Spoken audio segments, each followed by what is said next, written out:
Okay, next बात की गई है SRA 2410 के बारे में। तो नाम क्या है हमारा, तो सेम ये भी क्या है, स्टैंडर्ड ऑन रिव्यू, और रिव्यू के ऊपर लगने वाला है, रिव्यू इंगेजमेंट।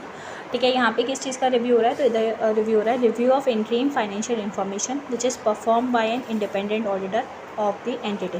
अब यहाँ पे क्लियरली बोला है कि भाई यहाँ पे रिव्यू हो रहा है, किसका रिव्यू हो रहा है, इंटरिम फाइनेंशियल इन्फॉर्मेशन का, और कौन करने वाला है, तो वो करने वाला है इंडिपेंडेंट ऑडिटर। तो यहाँ पे वो ऑडिटर ही है, तो यहाँ पे हमें ऐसे अलग अलग वर्ड्स यूज़ करने की ज़रूरत नहीं है, अपने ऑडिटर ही बोलेंगे। जैसे अपने 2410 जब हम 2400 में बात कर रहे थे तो हम वहाँ पे ऑडिटर नहीं बोल रहे थे, उसको प्रैक्टिशनर बोल रहे थे।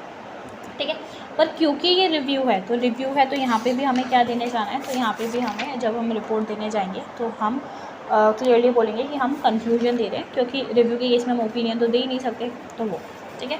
तो सिंपल सा अपना SRA है, देखो क्या बोला हुआ है कि भाई अपने इंटरिम फाइनेंशियल इन्फॉर्मेशन का करें, तो जो होगा पूरे साल का नहीं होगा, कम टाइम पीरियड का होगा। दूसरा यहाँ पे कौन करने वाला है, तो वो इंडिपेंडेंट ऑडिटर जो था हमारा वही रिव्यू करेगा, ताकि उसको बेटर अंडरस्टैंडिंग होगी एंटिटी की, इन्वायरमेंट की, उसके इंटरनल कंट्रोल की, इसके लिए। ठीक है, जनरल प्रिंसिपल फॉलो करना है, कोड ऑफ एथिक्स फॉलो करने जाना है, quality control as per SQC वो फॉलो करने जाना है, और प्रोफेशनल स्केप्टिज्म फॉलो करने जाना है। फिर इसके बाद उनको SRE का उनका ऑब्जेक्टिव क्या है, तो सेम ऑब्जेक्टिव है कि भाई उनको कंक्लूजन देना है कि भाई रिव्यू के बेसिस पे उनको ऑडिटर के अटेंशन में ऐसी कोई चीज़ नहीं आई जिससे उनको ऐसा लगे कि भाई जो फाइनेंशियल स्टेटमेंट है वो FRF के हिसाब से नहीं बनाए गए। तो आपको ये बताना है क्लियरली, आपको नेगेटिव सेंस में यहाँ पे आपको अपना कंक्लूजन फ्रेम करना है कि हमारे ध्यान में ऐसा कुछ नहीं आया जिससे हमें ऐसा लगे कि FRF फॉलो नहीं हुआ है, तो इस तरीके से। या फिर लेट्स से अगर हम डिस्क्लोजर की बात करें तो डिस्क्लोजर फॉलो नहीं होगा। ठीक है, देन सेकंड है agreeing the terms of the engagement. Same अपना प्रोसीजर चालू होगा तो क्या करने चाहिए, सबसे पहले तो प्लानिंग करेंगे, प्लानिंग करते टाइम क्या करेंगे, तो टर्म्स ऑफ इंगेजमेंट अपने डिसाइड करेंगे।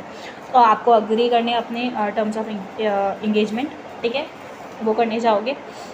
उस टाइम पे आप क्या बोलोगे, तो आप अपना ऑब्जेक्टिव बोलोगे, स्कोप बोलोगे, मैनेजमेंट की रिस्पॉन्सिबिलिटी बोलोगे, आपकी रिस्पॉन्सिबिलिटी बोलोगे, नेचर एंड फॉर्म बोलोगे कि भाई रिपोर्ट कैसा रहेगा, तो वो सब तो नॉर्मल है। देन उसके बाद आप रिव्यू करना स्टार्ट करोगे। तो जब हम प्रोसीजर फॉलो करते हैं तो क्या स्टेप्स होते हैं, तो सबसे पहले हमारा होता है अंडरस्टैंडिंग लेना। तो हम अंडरस्टैंडिंग लेने जाएंगे किसका, एंटिटी का, उसके एनवायरनमेंट का, एज वेल एज उसके इंटरनल कंट्रोल का, ताकि हम क्या कर पाएँ, अपना इंगेजमेंट को प्लान कर पाएँ। ठीक है, तो उस टाइम पे आप देखोगे, आइडेंटिफाई करोगे कि भाई यहाँ पे कौन से पोटेंशियल मटेरियल मिसस्टेटमेंट है, और उनका लाइक्लीहुड देखोगे कि भाई वो कितना अकर होने के उनके कितने चांसेस हैं। ठीक है, फिर आप देखोगे कि आपको क्या परफॉर्म करना है, इंक्वायरी करना है, एनालिटिकल प्रोसीजर करना है, या कोई दूसरा रिव्यू प्रोसीजर लगाने जाना है, ताकि उसके बेसिस पे आप क्या कर पाओ, रिपोर्टिंग कर पाओ। ठीक है, अब दो पार्ट में डिवाइडेड हो गया। सबसे पहले जब हम प्रोसीजर करेंगे तो अंडरस्टैंडिंग लेंगे। तो जब आपको अंडरस्टैंडिंग लेने जानी है, और कौन अंडरस्टैंडिंग लेने जा रहा है, वो ऑडिटर। तो वो जब अंडरस्टैंडिंग लेगा एंटिटी की, इन्वायरमेंट की, इंटरनल कंट्रोल की, तो किस किस चीज़ से ले सकता है, तो वो क्या कर सकता है, डॉक्यूमेंट्स को रीड कर सकता है। तो जो लास्ट ईयर का ऑडिट का रिपोर्ट होगा वो देख सकता है।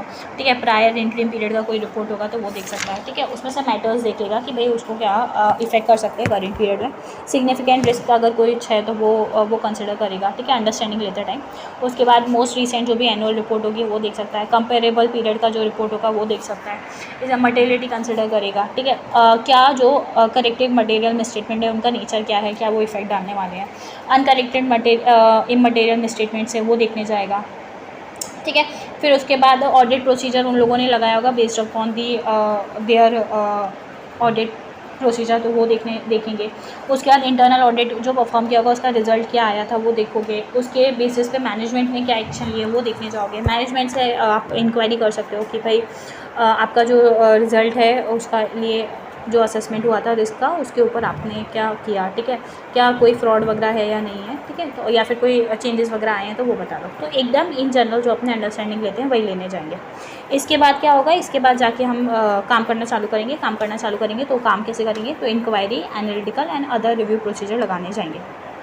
तो इंक्वायरी और एनालिटिकल प्रोसीजर जब हम लगाने जाएंगे अंडरस्टैंडिंग के बाद, तो हम क्या करेंगे, तो हम मिनट्स ऑफ मीटिंग पढ़ सकते हैं शेयर होल्डर, दोस्त चार्ज गवर्नेंस के। ठीक है, उसमें से हम जितने भी काम के मैटर्स हैं वो आइडेंटिफाई कर सकते हैं। इसके बाद हम इफेक्ट देख सकते हैं मैटर्स का जिसके कारण मॉडिफिकेशन आया हो, अगर पहले के, तो क्या अगर पहले कोई मॉडिफिकेशन देके रखा है तो क्या वो उसका इफेक्ट अभी भी आएगा क्या।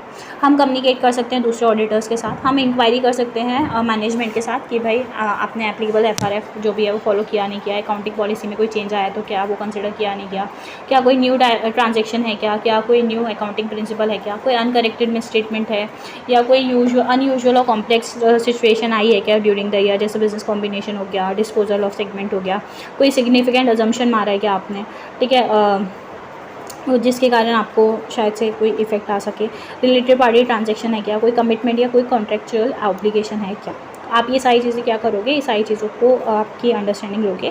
अंडरस्टैंडिंग लेने के लिए आप क्या करने जा रहे हो, अंडरस्टैंडिंग के बाद लेने के बाद आप इंक्वायरी और एनालिटिकल प्रोसीजर लगाने जा रहे हो। उस टाइम पे आप क्या देखोगे, ये सारी चीज़ों को चेक करोगे जब आप वो प्रोसीजर परफॉर्म करोगे तब, ठीक है।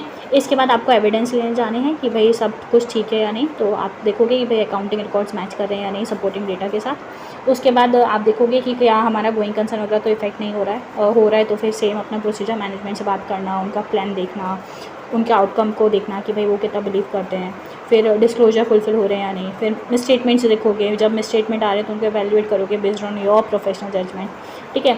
यहाँ पे भी सेम बात है, यहाँ पे भी हम क्या कर रहे हैं, यहाँ पे भी हम रिव्यू कर रहे हैं, तो ये भी क्या है, यहाँ पे भी हम रीजनेबल अश्योरेंस नहीं लेने जाएंगे, ठीक है। फिर इसके बाद आपको क्या करने जाना है, आपको मैनेजमेंट से रिप्रेजेंटेशन लेना है। तो जब रिप्रेजेंटेशन लोगे तो किस किस चीज़ का लोगे, तो दैट इज़ इंटरनल कंट्रोल हो गया, एप्लीकेबल एफआरएफ हो गया, अनकरेक्टेड मिसस्टेटमेंट है तो वो इमटेरियल है या नहीं है, तो वो भी आप उनसे पूछोगे। देन इसके बाद आप देखोगे कि भाई उन्होंने सारे सिग्निफिकेंट फैक्ट्स जो हैं फ्रॉड से रिलेटेड वो उन्होंने डिस्क्लोज करे या नहीं करे, नॉन कंप्लाइंसेस डिस्क्लोज करा या नहीं करा, सारे सिग्निफिकेंट इवेंट जो भी हुए subsequent date of balance sheet और सब्सिक्वेंट इवेंट तो वो सब उन्होंने बताया नहीं बताया। एज़ वेल एज़ आप ऑडिटर का रिस्पॉन्सिबिलिटी दोगे कि भाई आपका एज अ रिस्पॉन्सिबिलिटी आपको क्या करना है, आपको वो तो रिव्यू करना ही करना है जो फाइनेंशियल स्टेटमेंट है, as well as other information जो इंटरिम फाइनेंशियल इन्फॉर्मेशन के साथ होगी आप उसको भी रीड करने जाओगे और देखोगे कि कहीं वो इनकन्सिस्टेंट तो नहीं है अपने, तो वो देखने जाओगे, ठीक है। अगर उसको इनकन्सिस्टेंट लगती है कि भाई ये गलत है तो वो क्या करेगा, वो डिस्कस करेगा एंटिटी के जो भी मैनेजमेंट है उनके साथ वो बात, ठीक है। इसके बाद कम्युनिकेशन करोगे आप किसके साथ करने जाओगे, दोस्त चार्ज विद गवर्नेंस मैनेजमेंट, पहले मैनेजमेंट के पास जाएंगे, मैनेजमेंट नहीं बोलेगा तो फिर दोस्त चार्ज विद गवर्नेंस के पास जाएंगे, दोस्त चार्ज विद गवर्नेंस भी ना सुने तो क्या कर सकते हो, रिपोर्ट मॉडिफाई कर सकते हो, या तो एंगेजमेंट छोड़ सकते हो या फिर अगर रिज़ाइन कर सकते हो तो रिज़ाइन कर दोगे, ठीक है। इतना हुआ। देन इसके बाद क्या हुआ, अगर इसके बाद हमें क्या करने जाना है, सब कुछ हो गया तो फिर हम दैट इज़ पार्ट 2 कंप्लीट हो गया परफॉर्म करने वाला, तो फिर अब हम रिपोर्ट देंगे, तो रिपोर्ट देंगे तो टाइटल देंगे एड्रेसी, इसके केस में एड्रेसी कौन होगा, तो इसके केस में एड्रेसी होगा बोर्ड ऑफ डायरेक्टर, हम रिपोर्ट किसको देने वाले हैं, बोर्ड ऑफ डायरेक्टर्स को।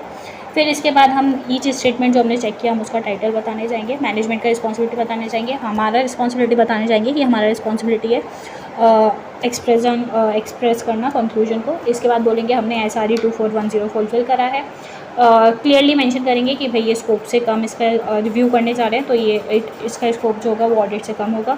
अपना कंक्लूजन देने जाएंगे, डेट बताएंगे, प्लेस बताएंगे, सिग्नेचर देंगे और फॉर्म का रजिस्ट्रेशन नंबर देंगे अगर फॉर्म है तो, ठीक है। अगर मैनेजमेंट क्या कर रही है, मैनेजमेंट ने जो रिपोर्ट दिया उसमें ऑडिटर को ऐसा लग रहा है कि इन्होंने ना इंटरिम फाइनेंशियल इन्फॉर्मेशन के अंदर जो भी एप्लीकेबल FRF है उसको फुलफिल नहीं किया है या उसमें कोई मटेरियल एडजस्टमेंट करने की ज़रूरत है, तो ऑडिटर क्या करेगा, तो ऑडिटर जो अपना ओपिनियन देने यहाँ पे ओपिनियन नहीं देते, सॉरी कंक्लूजन देते हैं, तो जो कंक्लूजन देने जाएगा वो कैसा देगा, तो वो या तो क्वालिफाइड दे देगा या एडवर्स दे देगा। अगर उसके ऊपर लिमिटेशन लगाया जा रहा है उसको ताकि वो रिव्यू ना कर पाए तो फिर क्या करने वाले हैं, तो वो कम्युनिकेट करेगा रीज़न मैनेजमेंट के साथ, दोस्त चार्ज विद गवर्नेंस के साथ, और उसके बेसिस पे अपना रिपोर्ट क्या करेगा, इशू करेगा। अगर कहीं पे कोई ऐसा मटेरियल अनसर्टेनिटी मिलता है जिससे ऑडिटर को ऐसा डाउट हो रहा हो कि भाई गोइंग कंसर्न इफेक्ट हो रहा है तो उसको डिस्क्लोज करने जाना है। जब हम ऑडिट करते थे तो उधर तो गोइंग कंसर्न का अलग से पैराग्राफ था, यहाँ पे पैराग्राफ जो है वो है EOM paragraph, emphasis of matter paragraph, आपको वहीं पे लिखने जाना है, ठीक है। पहले आपने ऑडिट करी, उस टाइम पे आपको कुछ मटेरियल अनसर्टेनिटी मिली और वो अभी भी है तो भी आप क्या करोगे, मॉडिफाई कर दोगे अपनी रिपोर्ट को, ठीक है। और अगर मैनेजमेंट ने आपने रिपोर्ट दिया और मैनेजमेंट वो रिपोर्ट को इंक्लूड नहीं कर रही है, ठीक है, आपने रिपोर्ट दी ना ये वाली और वो रिपोर्ट को इंक्लूड नहीं कर रही है, जब वो डॉक्यूमेंट्स लगा दिए तो आप क्या करोगे, आप लीगल एडवाइस लोगे कि आप देखो कि भाई कैसे ये वाली सिचुएशन को आप ठीक कर सकते हो ताकि इसका कोर्स ऑफ एक्शन जो भी बेटर हो इसका सर्कमस्टेंसेस आप वो लेने जाओगे। तो एकदम ईजी सा अपना SRE है, क्या बोला गया है, तो रिव्यू के ऊपर बात की गई है, नंबर था 2410, नाम है इंटरिम फाइनेंशियल इन्फॉर्मेशन का रिव्यू करना, कौन परफॉर्म कर रहा है, तो independent auditor of the entity.